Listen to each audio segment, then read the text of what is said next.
Bem, meus irmãos, minhas irmãs, vamos para a segunda parte. Antes de sair para cá hoje, ou de vir para cá hoje, me veio o seguinte pensamento lá na casa do Neyberg. Você vai palestrar, vai falar, não para encarnados, mas para desencarnados. O que é mais interessante, quando eu cheguei aqui, eu estava até comentando com minha esposa, faltava 5 minutos para as 9 horas. Eu disse, pelo visto aqui também seguem a mesma prática lá de Fortaleza. O pessoal só chegou em cima da hora ou então não vem. Quando foi 9 horas, esse salão começou a encher. Eu disse, olha, tem gente sentando já em cima de desencarnado. Então não é só para desencarnado. Eles devem ter uma plateia à parte.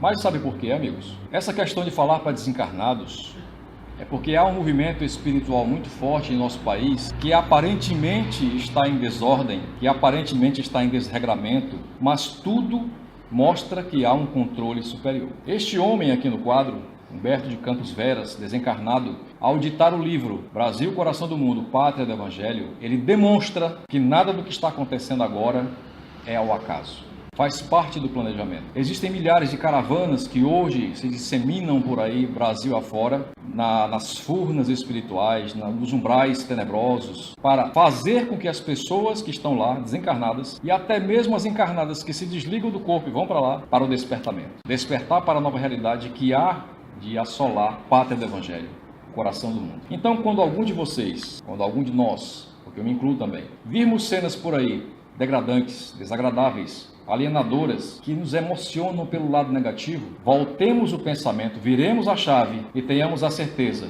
de que nada está fora de controle. O Brasil é coração do mundo, pátria do Evangelho, porque antes disso aqui ser formado, Jesus reunindo Iléu e Ismael, espíritos de alta envergadura, disse, olha, vão lá no mundo, arrebanhem todos aqueles desregrados, os grandes generais, os grandes imperadores, os grandes padres, os grandes bispos e todas aquelas pessoas que fizeram parte de comandos e tragam para cá. Demonstrando mais uma vez o poder da escola divina. E apesar de diferentemente ser daquilo que foi narrado em Gênesis, na punição, há um movimento de acolhimento e não dissociação. Acolhimento de quem erra ou quem errou. Amparo de quem erra ou quem errou. Esclarecimento de quem erra ou quem errou. Então o Brasil, coração do mundo, não significa dizer que vai ser aquele lugar repositório de anjos celestiais.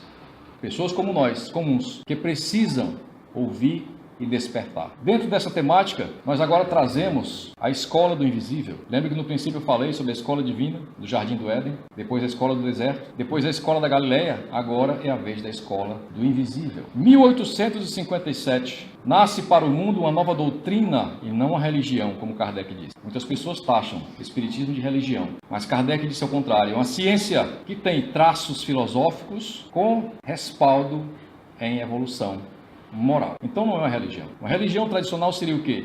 Você cultuar deuses, você ter paramentos, você ter um líder, você ter uma organização eclesiástica e por aí vai. E o Espiritismo não tem isso. Não se pode dizer que o nosso amigo Lindenberg, aqui, dirigente da Casa Espírita, seja o Papa do Espiritismo em Quixadá. Ou o Sérgio que vem de Fortaleza para falar para vocês, seja o tal, bambambam das galáxias em Espiritismo. Não é. Todos nós estamos no mesmo patamar evolutivo. Tanto que estamos aqui na pátria do Evangelho, depois do chamado dos anjos celestiais, que nada mais são do que espíritos superiores, para que nos reeducássemos. Muita gente diz por aí, mas a doutrina espírita não está libertando ninguém, etc e tal.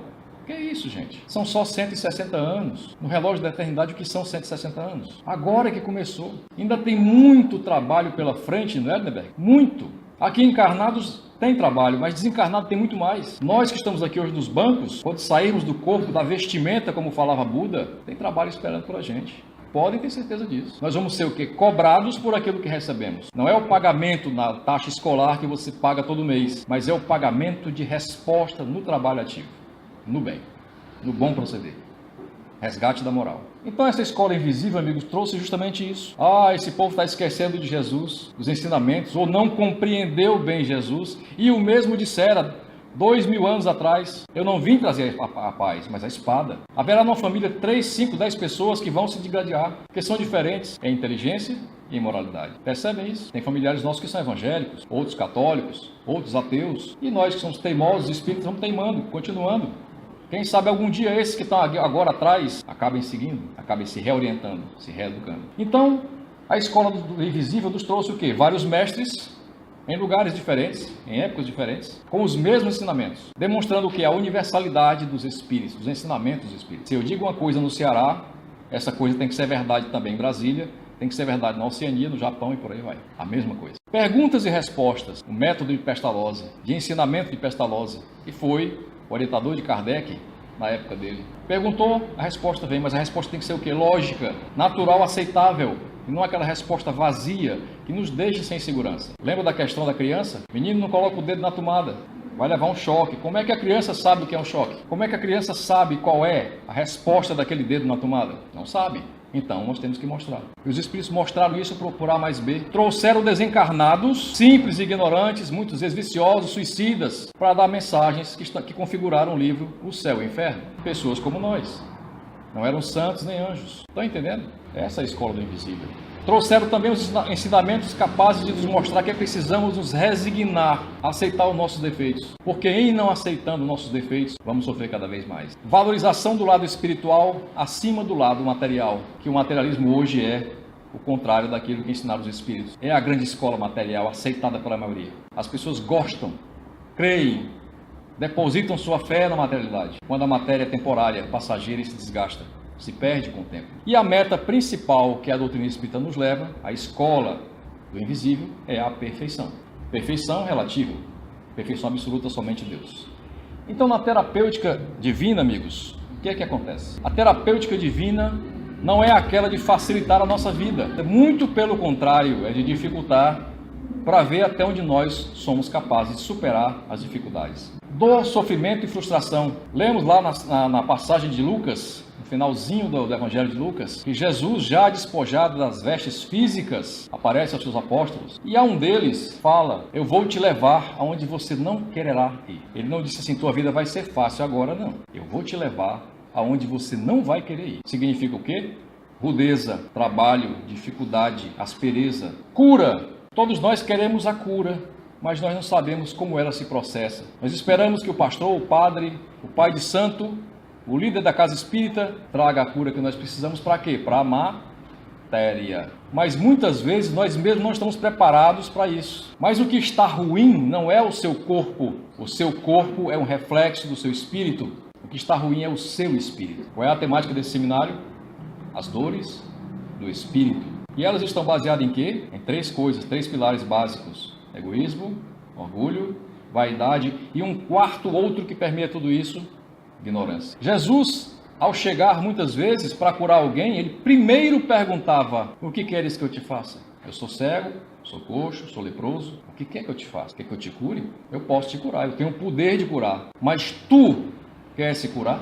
Tu queres renovar teu espírito? Algumas vezes sim, outras vezes não. Quem lembra da passagem de uma mulher que era hemorroísa, sofria com sangramento direto? Em meio à multidão, ela toca nas vestes, toca. Quem foi que me tocou? Eu, Senhor. E ela se curou pela força do pensamento, pela força da fé naquele homem, mas também pela força do merecimento que ela tinha, senão não se curava. O predecessor de Jesus, João Batista, saía pelo deserto dizendo para as almas: arrependei-vos, o reino de Deus está chegando. O que é arrepender-se, amigos? Arrepender-se basta para passar de ano na escola divina? Será? Veremos alguma coisa sobre isso. Este lindo pássaro que ora, vocês estão vendo, uma águia, de 70 em 70 anos se renova. Ela mesmo trata de depenar-se, quebrar seu bico, esperar que nasça um outro para poder voar novamente. Se observarmos o ensinamento de Paulo de Tarso, veremos que ele disse o seguinte: e não vos conformeis com este mundo, mas transformai-vos pela renovação da vossa mente. Quando a águia sobe no mais alto cume de uma montanha, ela está ciente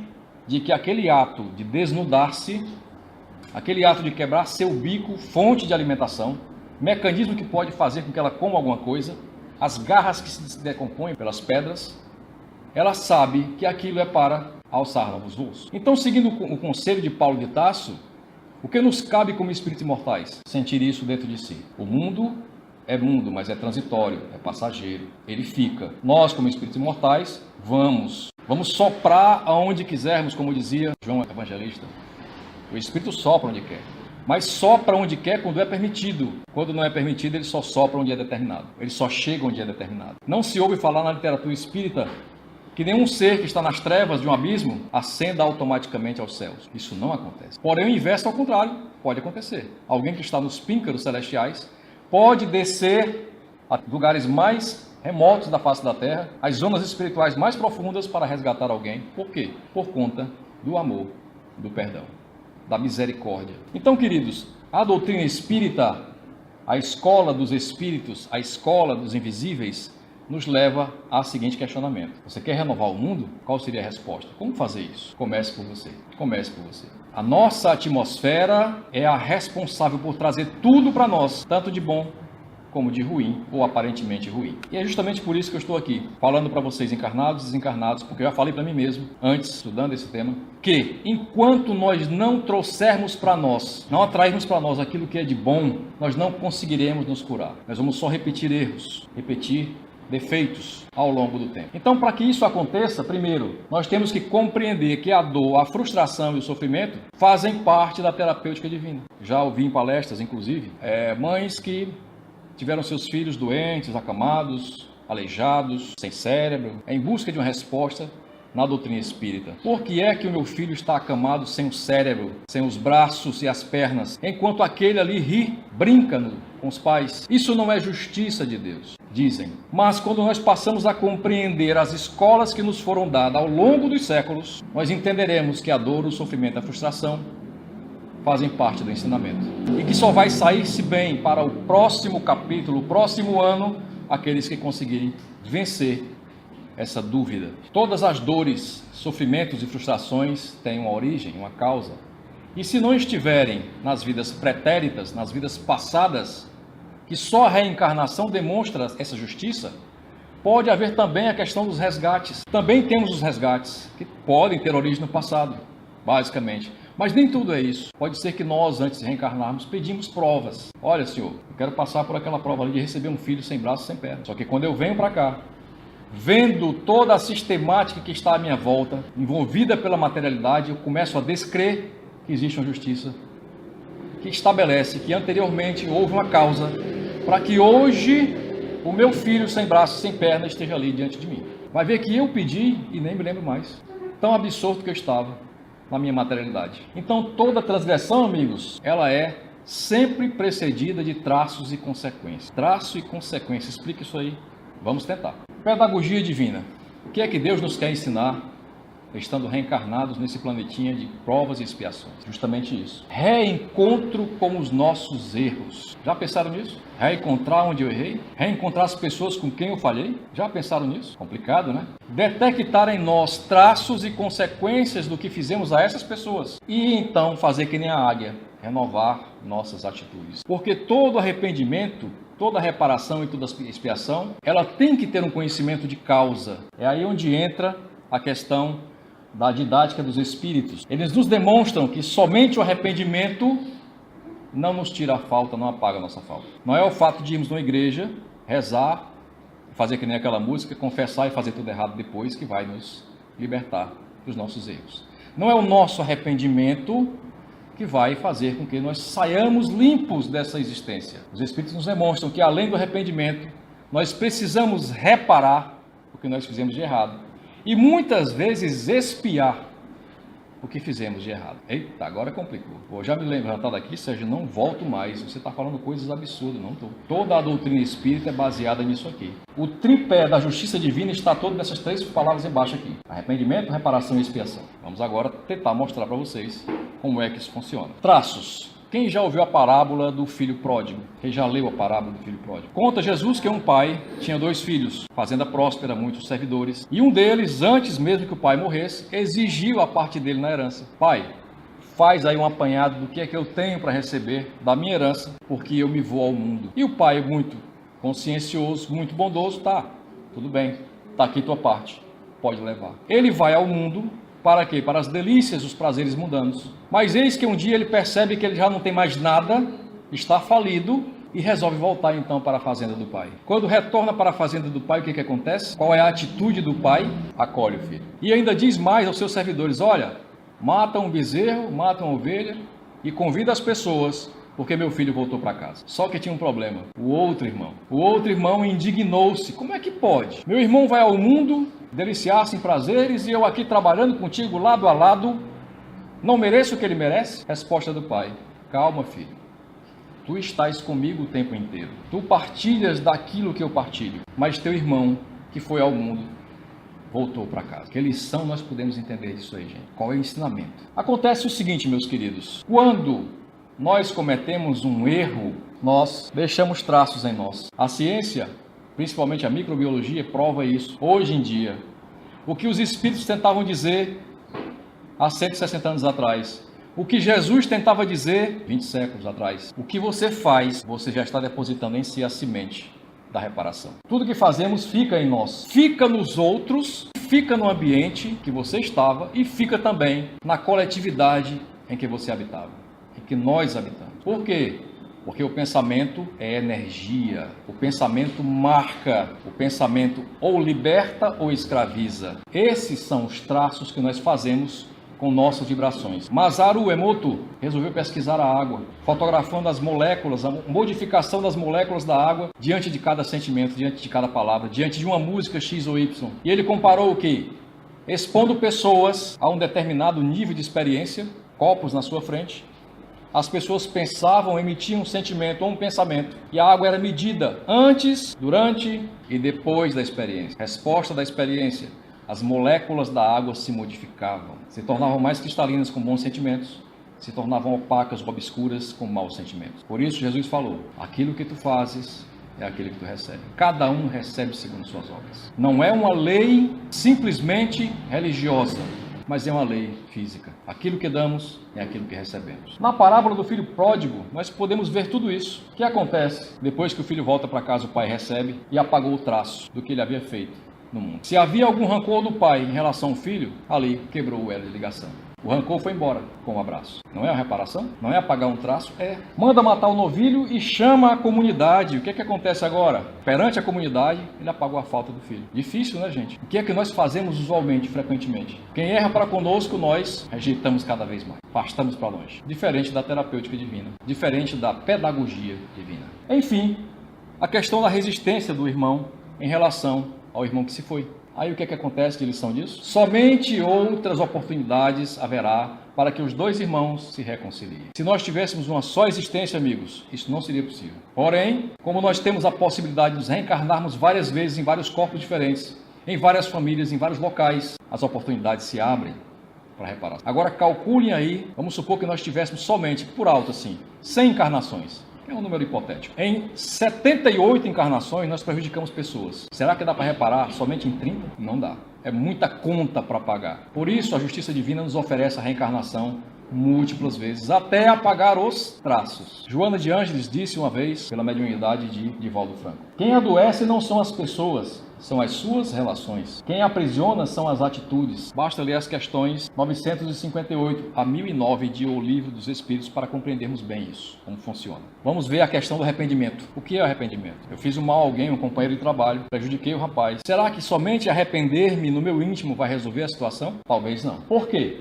Porque se não mudarmos a nossa mentalidade em relação à falta que nós tivemos para com alguém, nós só vamos repetir erros quando esses erros tiverem novas oportunidades de surgirem. Se nós constantemente mentimos para alguém, o que é que vai acontecer quando tivermos a oportunidade de falarmos a verdade? Vamos mentir de novo. Não mudamos a nossa mentalidade em relação aos erros. É tanto que Chico Xavier falou assim, nós não podemos voltar lá atrás, fazer um novo começo. Mas a partir de agora, nós podemos ressignificar e fazer um novo fim. É aí onde entra a pedagogia divina. Amiguinho, você errou? Errou. Lembro da parte em que algumas pessoas querem apedrejar uma mulher que, segundo constava, havia traído o marido? Qual a atitude de Jesus? Ajoelhou-se e começou a escrever na areia. Algum de vocês aí não tem pecado? Não tiver, atire a primeira pedra. As pessoas foram embora, largaram suas pedras, e ele pergunta à mulher, onde estão teus acusadores? Qual é a frase seguinte? Vá e não peques mais. Significa o quê? Remodelação da mentalidade em relação ao erro. Ressignificação, transformação. Errou? Tudo bem. Não tem jeito, tu não vai apagar mais aquilo. Muda a tua mente para as próximas vezes. Diante de uma situação que nos causa erro, procure fazer o certo, procuremos fazer o certo. Erramos, assumimos a consequência. Depois, quando houver outra oportunidade de cometer outro erro do mesmo jeito, diga não vou fazer do mesmo jeito que fiz antes. E por fim, diante de tudo isso, de todo esse quadro, resignar. Porque se nós erramos para com alguém, ou para uma comunidade, primeiro erramos para nós, depois erramos com os outros. Mas, em outras oportunidades, nós vamos ser testados de novo. Por isso, nós temos que nos resignar e aceitar aquilo que fizemos de errado, porque nós teremos que receber lá na frente. No caminho do horto, acontece a perseguição para prender Jesus, e um dos seguidores puxa a espada, corta a orelha de um soldado. Qual foi a atitude de Jesus? Primeiro, pega a orelha, coloca no canto, cola. As pessoas riem quando eu falo isso. Cola, mas é colar mesmo, colocar no canto, remodelar as moléculas e colocar a orelha no canto, curando a pessoa ferida. E disse: Pedro, embainha a tua espada, porque quem pela espada fere, pela espada será ferido. Entender a relação entre fazer e receber? É por aí. Agora vamos para a reparação. Tudo bem, Pedro cortou a orelha do cara. Jesus apagou a falta de Pedro? Não, muito pelo contrário, ele deixou categoricamente registrado. Você fez, você vai receber. Aí como é que eu vou reparar a orelha do cara? Como é que Pedro reparará a orelha do cara? Passando por uma oportunidade muito semelhante, para sentir aquilo que fez ao outro, e a reparação consiste nisso, tratar as consequências do ato. Eu deveria falar aqui da expiação, mas vou deixar a expiação para o último. Regra universal da reparação: coordenar a colheita. Se eu fiz algo com alguém, hoje estou recebendo aquilo, tenho consciência de que aquilo chegou até mim por uma lei de justiça, uma lei de causa e efeito. O que é que eu tenho que fazer? Agora eu tenho que administrar. Como é que eu vou receber essa minha prova agora? É com raiva? É com indignação? É achando que Deus é injusto? Que eu recebo mais do que deveria receber? Não. Resignar-se e aceitar.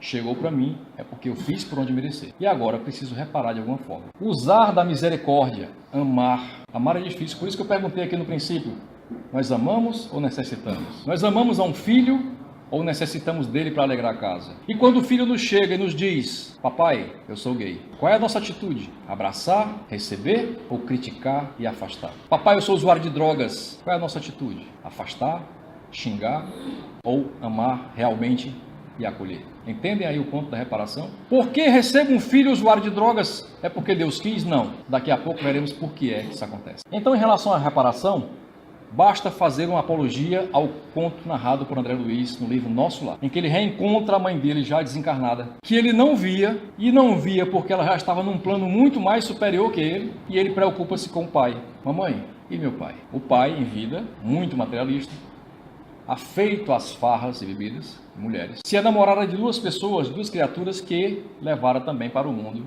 da viciação. E André Luiz, tanto perplexo de ver aquelas coisas que aconteciam ao seu redor, no mundo espiritual, já verificando que tudo depende dos nossos atos, ficou preocupado com o pai. Meu pai levou duas criaturas para o mundo do vício, para o mundo da perdição. Como é que eu posso fazer para ajudá-lo, mãe? Resposta da mãe: filho, não te preocupas, está tudo organizado. Eu terei que reencarnar primeiro para me enamorar com seu pai novamente e receber as duas filhas que foram desvirtuadas. Olha aí a questão. Misericórdia, amor. Questão 998 de O Livro dos Espíritos. Ocorre na vida física pelas provas que o espírito é submetido e na vida espiritual pelos sofrimentos morais ligados à inferioridade do espírito. Kardec perguntou aos espíritos: ora, os espíritos somente são recebidos com punição na vida física?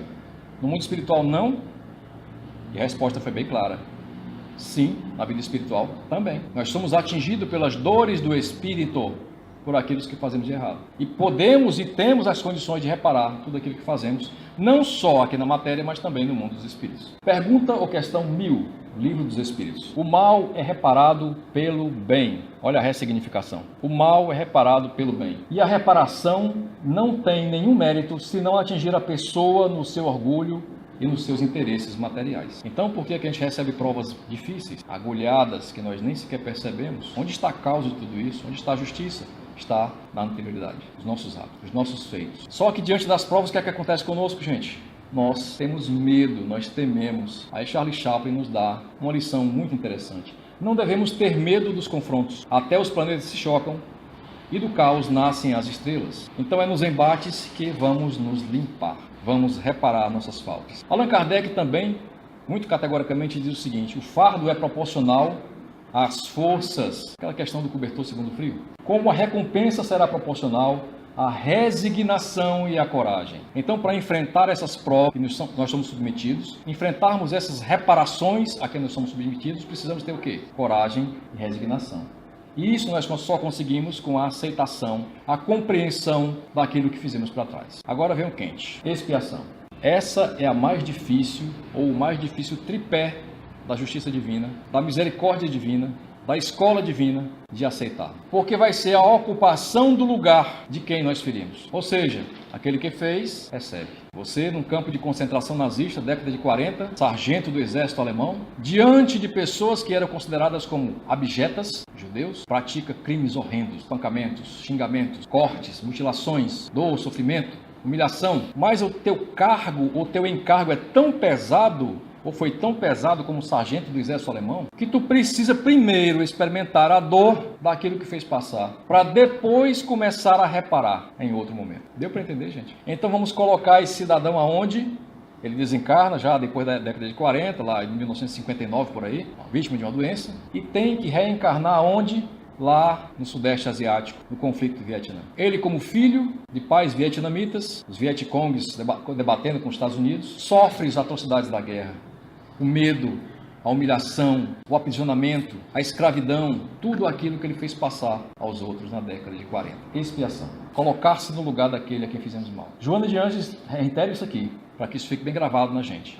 O mal que nos causa mal não é o mal que nos fazem, é o mal que nós mesmos fazemos para nós. Se sairmos daqui hoje somente com essa frase na cabeça, eu já me dei por satisfeito de percorrer 160 km. O mal que nos causa mal não é o mal que nos fazem mal, é o mal que nós fazemos. Ninguém nos faz mal, só nos trazem de volta o mal que fizemos. Isso é de forma categórica a representação da justiça divina. Então, quando nos reclamarmos de nossos filhos que estão em volta de nós, aquele que é meio ovelha negra da família, aquele que não se encaixa bem nos padrões da nossa religião, como nós falamos, aquele que não se encaixa bem nos padrões sociais, ditos sociais, procuremos observar, procuremos sentir acima de tudo, se aquela criatura não está ali porque nós a colocamos naquele lugar. Em algum momento, em alguma época passada, desarranjamos a sua estrutura emocional, mental, física, e hoje nós temos ela de volta na nossa porta para nós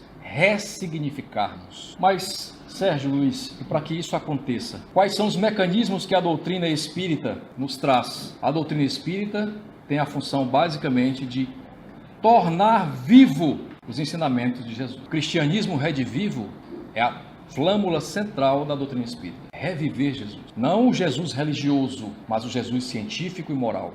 O Jesus filosófico e moral, que nos dá uma ressignificação daquilo que nós somos para aquilo que nós deveremos ser ou atingir, que é a nossa meta principal, chamada perfeição. Para isso, a doutrina nos fala: conheça-se. O autoconhecimento é que vai nos permitir que nós tenhamos condições de fazer essa ressignificação. Allan Kardec disse: estude a si mesmo, observando que o autoconhecimento traz humildade, e sem humildade é impossível ser feliz. Impossível ser feliz. O que é humildade, amigos? Depois da aceitação de aquilo que nos acontece, termos a santa consciência de verificar, como está descrito no Evangelho segundo o Espiritismo, de que talvez eu tenha sido a pessoa que errou para aquele que chega à nossa porta cobrando. Talvez eu mesmo tenha errado com ele para ele estar ali me cobrando. Essa é a humildade. A falsa humildade seria o quê? Eu dizer ou me considerar que sou humilde. Já não é mais. Ah, mas eu entrei para a doutrina espírita, eu sou 90% humilde, 90% sábio. Se você já não é sábio, já não é humilde. Já perdeu o terreno. No autoconhecimento funciona o que, amigos? Analisar o nosso íntimo, aceitar os nossos defeitos e, principalmente, mudar a culpa para a responsabilidade. O que é a culpa? Você levar um peso e achar que aquilo nunca vai ter reparação. É isso que as religiões tradicionais nos conduziram durante séculos e séculos. A culpa. E tudo era culpa do diabo. E tudo era culpa dos infernais. Que bastava eu chegar diante de um padre, colocar uma hóstia na boca, participar de uma missa, me confessar. Tudo isso seria modificado. Quando não é. É ilusão. Cada um recebe segundo as suas obras. Não há como fugir disso, é lei. Fez, recebeu. Fez, tem os traços e consequências. Não tem por onde. É regra. Joana de Ângeles disse o seguinte: quem se aceita, aceitará melhor os erros alheios pela compreensão. É aquela velha história do telhado de vidro. Se eu tenho telhado de vidro, por que é que eu vou reclamar de alguém que também tem telhado de vidro? Onde estão teus acusadores? Você errou? Tudo bem. Não erra mais. Vai para adiante. Ressignifica a tua vida. Compreende que os outros também algum dia poderão errar para contigo. Aí chegará o momento de você compreender e abraçar. Estão entendendo? Aí as pessoas reclamam porque chegam na casa espírita dizendo: minha vida está um inferno no atendimento fraterno. Meu marido me traiu, me trai. Minha mulher me traiu. Meus filhos não são o que eu esperava. Não querem saber de religião, não querem saber de estudo. São pessoas que fecham os ouvidos. Tudo bem. Mas já parou para pensar que não foi você que causou tudo isso? Nunca. Jamais em tempo algum. Como é que eu posso ter feito isso? Se nessa existência, olha só, a fuga psicológica. Nessa existência eu fiz o bem para todo mundo. Só tratei as pessoas bem. Cumpri com minhas orações. Fui para a igreja todo domingo? Tá, estamos tratando de vida atual. Mas e as vidas pretéritas? Você não se recorda do que fez. Mas se a situação chega diante de você, significa que houve algum erro, que houve algum equívoco, que você está respondendo por alguma falta. É aí onde tem que haver conhecer-se, a ressignificação daquilo que nós somos. E se nós nos conhecermos, ou passarmos a conhecermos-nos, veremos que nós temos muito de egoísmo, orgulho e vaidade. Às vezes mais egoísmo do que orgulho. Às vezes mais orgulho do que vaidade. E por aí vai. Mas sempre tem um traço dele. Sempre. A gente não se conhece e diz que o mundo é violento, o mundo é injusto. O político que está lá em Brasília querendo roubar, esse aqui é o safado. Mas quem coloca o político lá em Brasília? Somos nós, gente. Quem aceita a corrupção, gente? Somos nós. Quem vota em político ficha suja? Somos nós. Então não tem do que reclamar. Tem que ressignificar, mudar. Me causa espanto na área espírita. Faço palestras em vários centros espíritas lá em Fortaleza e fora dele. Espíritas defendendo pessoas que estão sendo investigadas, condenadas e presas por corrupção. Aí ficam duvidando como é que o Brasil pode ser coração do mundo, pátria do evangelho. Talvez não chegue a ser. Por quê? Porque você contribui para isso.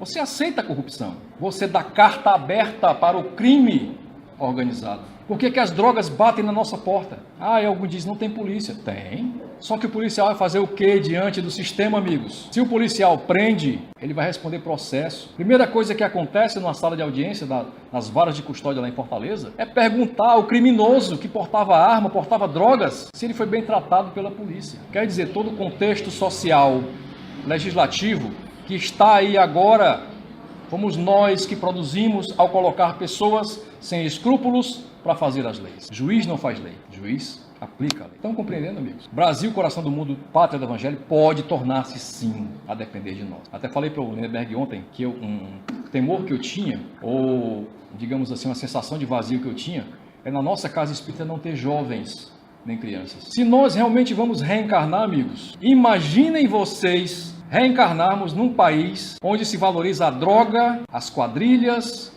aqueles que são criminosos contumazes, a corrupção, o medo, a sexualidade, todo tipo de distúrbio social que está por aí. Como é que nós vamos nos sentir quando voltarmos aqui? Ou os senhores acham, as senhoras acham que não vão voltar para cá? Vamos. Por quê? Porque é preciso que a fazenda chamada Brasil abra as portas aos filhos pródigos como última chance. Tudo bem, você desencarna, você agora é esclarecido novamente. Olha só o que você fez aqui. O rastro de destruição que você deixou na pátria do evangelho, que é o programa espiritual de Jesus. E agora, gente, o que vamos dizer a Jesus? O que é que nós fizemos por nós? Que atmosfera nós criamos em si para que esse projeto de Jesus se configurasse? No autoconhecimento, descubramos nossos pontos frágeis, atenção para as reações exageradas, identifiquemos os nossos inimigos íntimos. É aquilo que eu falava há poucos instantes. O que nós temos mais em si? Mais orgulho, mais vaidade? É os três juntos? É onde vale a reflexão pessoal. Depois de detectado isso, coragem para assumir esses erros e procurar ressignificar os defeitos. Aí Chico Xavier, da década de 30, recebe a incumbência de passar livros para a humanidade. Emmanuel, mentor espiritual de Chico, diz: você está com essa missão agora. Essa peteca é sua. Emmanuel, como é que eu vou fazer isso? 3 coisas são necessárias. Primeiro, disciplina. Aí Chico pergunta, e a segunda? Disciplina. E a terceira? Disciplina. Disciplinar pensamentos, disciplinar sentimentos, disciplinar emoções. Mas eu não consigo isso não. É por isso que eu pago uma terapeuta, paga 150, 200 reais para uma terapia. Aí a terapeuta te passa medicamentos para você se conter a sua ansiedade. Mas ela não fala do espírito que você é. A terapeuta não diz que você é um espírito imortal. A terapeuta não sabe que você tem um passado a reparar ou a expiar. A terapeuta não vai apagar as suas faltas quando lhe cabe a responsabilidade de assumi-las com coragem. Fora isso, temos que ter o quê? Perseverança. Se eu passar hoje o dia de hoje sem dizer um palavrão mental, estou satisfeito. Um palavrão mental. Lá no final do dia anotei. nenhum palavrão mental. Não estou falando palavrão verbal não, porque o verbal é aquele que já vem do pensamento, do sentimento, daquele que você diz antes de falar. Não pensei mal do meu próximo. Opa, vou anotar aqui. 1 semana sem pensar mal do próximo, sem falar mal do próximo. 3 meses, 4 meses. Perseverança. Outra coisa, a autenticidade. Não adianta nós mascararmos diante desse autoconhecimento. Não adianta nos mascararmos diante de quem nos vê. O apóstolo João dizia, não duvideis que sois observados por uma multidão de testemunhas. E é verdade. Allan Kardec pergunta, os espíritos podem influenciar-nos na nossa vida cotidiana? Muito mais do que penseis. Frequentemente são eles que dirigem a vossa vida. Então essas são as testemunhas. Testemunhas do presente e do passado. Não pense que é só passado que nós arrebanhamos gente para olhar para a gente, não. Presente também. Os nossos atos de agora vão carreando para nós outras testemunhas que se associam com as testemunhas do passado para nos derrotar. E ver até onde nós vamos. Ver até onde tem nossa perseverança em querer nos ressignificarmos. Agora a fase mais difícil. Perdoar. Meu filho é uma pessoa que não me tolera. Meu filho não me respeita. Meu filho fala agressivamente comigo. Meu marido é um devasso. Perdão. Perdão sempre. 7 vezes 7. Quantas vezes forem necessárias. Primeiro, se temos um marido ou um filho, ou uma esposa ao nosso lado, ou um colega de trabalho que nos importuna, um vizinho, aquilo é para nos testar. E nós vamos ter que nos ressignificar diante dessas pessoas, para que elas não detectem em nós que nós falhamos mais uma vez. Detectem em nós sim, que nós demos a volta por cima, que nós conseguimos nos superar em relação àquele traço passado que hoje recebemos como consequência. Aí vem a questão do perdão e arrependimento.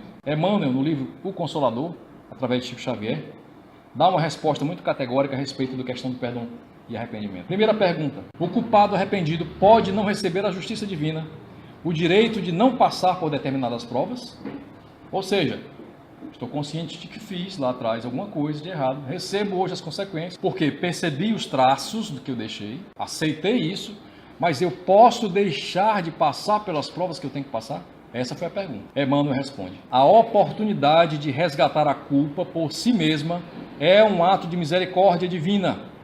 E daí o considerarmos o trabalho e o esforço próprio como a luz maravilhosa da vida. Então, essa questão da reparação tem que ser efetivada. Não adianta somente arrepender-se. Perdoar, sim. Reparar também, sim. É preciso passar por esse crime. Aí Emmanuel pergunta mais uma coisa: perdão e esquecimento devem significar a mesma coisa? Eu perdoei e esqueci. Será que é a mesma coisa? O que vocês acham? Perdão e esquecimento devem significar a mesma coisa? Resposta de Emmanuel. Para a Convenção do Mundo, o perdão significa a renúncia à vingança. Você não querer vingar-se, sem que o ofendido precise esquecer plenamente a falta do seu irmão. Entretanto, Emmanuel é sempre assim. Ele fala uma coisa, mas diz: porém, entretanto, todavia, destarte. Entretanto, para o espírito evangelizado, perdão e esquecimento devem caminhar juntos. Embora prevaleça para todos os instantes da existência a necessidade de oração e vigilância. Nós não precisamos esquecer que uma pessoa nos fez ou nos cometeu uma falta. É importante que lembremos disso até por conta do instinto natural que todos nós somos possuidores. Alguém errou para conosco, errou, mas o perdoar vale muito mais do que simplesmente esquecer.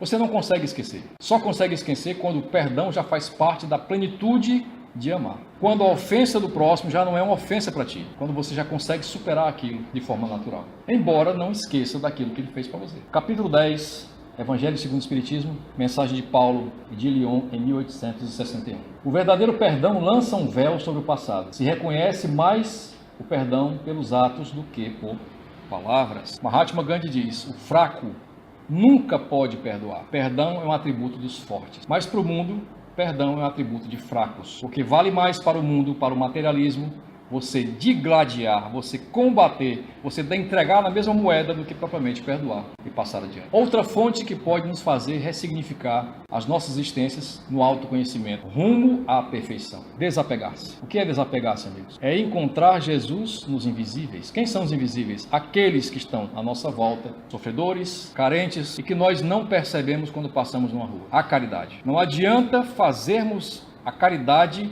para que isso pareça aos demais seres humanos que é um brilho de ouro, que é uma peça de prata, porque nada disso vai interessar. Nada disso vai nos fazer ascender à espiritualidade superior, sem que antes tenhamos limpado a nossa veste nupcial, que é o nosso perispírito. Os senhores não sabem, nosso perispírito, além de ser um veículo intermediário entre a matéria e o espírito, ele é também como se fosse o HD do nosso computador, onde tem os registros de tudo aquilo que nós fazemos, pensamos e dizemos. Então, enquanto esse HD não estiver devidamente corrigido, limpo de vírus, nós não teremos condições de ascender à pátria superior. Não podendo amar a Deus sem praticar a caridade para com o próximo, todos os deveres do homem se resumem nesta máxima: fora da caridade não há salvação. Allan Kardec. Ainda Allan Kardec. Reconhece-se o verdadeiro espírita pela transformação moral e pelos esforços que faz para dominar suas más tendências. Aí alguém me perguntou numa palestra: Sérgio, se eu ler toda a coleção de André Luiz, as obras básicas da codificação, a coleção de Emmanuel, enfim, tantos livros mais, eu terei direito a ascender à pátria espiritual? Não. Lembra da diferenciação que foi feita no princípio desta preleção? Conhecimento, inteligência e moral. Às vezes somos muito inteligentes. Conhecimento se pode adquirir pela leitura, mas a sapiência, a sabedoria não. A sabedoria precisa ser adquirida no verniz da experiência, na casca do alho, o tempero das vidas sucessivas. Não se pode conseguir sem isso. Trabalhamos para dar fé aos que nada creem. Quem trabalhamos? Os adeptos da doutrina espírita. Uma crença que os torna melhores uns para os outros, sem distinção de raça, seita, cor, opinião política ou religiosa. Ah, mas meu partido é MDB, meu partido é PSOL, meu partido é PT. Tudo bem, você tem direito, tem toda a liberdade de optar por qualquer partido e ideologia. Porém, para ser adepto verdadeiro da transformação do mundo, da pátria do Evangelho, coração do mundo, você precisa ter, antes de mais nada, isso aqui: capacidade de se automodificar. Sempre baseado em quê, gente? Qual o principal fundamento da doutrina espírita?